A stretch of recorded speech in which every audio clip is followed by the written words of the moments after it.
महाराष्ट्रात मान्सून उशिराने दाखल होण्याची अधिक शक्यता आहे. केरळात साधारण 1 जूनपर्यंत मान्सून दाखल होतो, मात्र यंदा पाऊस हा अपेक्षेहून कमी असणार आहे.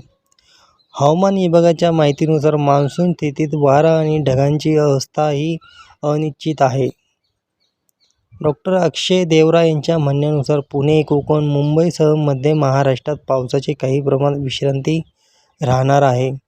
मात्र 30 मेनंतर पावसाची फेरी सुरू होण्याची अधिक शक्यता आहे.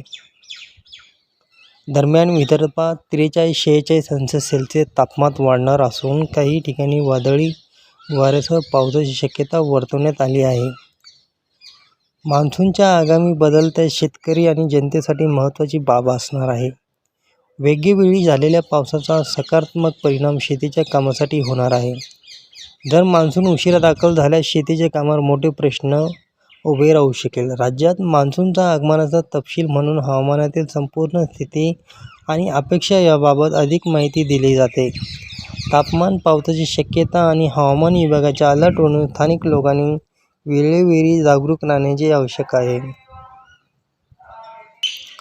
मान्सूनचा लपंडाव या तारखेला होण्याची शक्यता. महाराष्ट्रातील काही भागांमध्ये पावसाची स्थिती निर्माण झाली आहे. तर अकोला, अमरावती, वर्धा या जिल्ह्यांमध्ये उष्णतेचा रेड अलर्ट देखील हवामान खात्याने दिला आहे.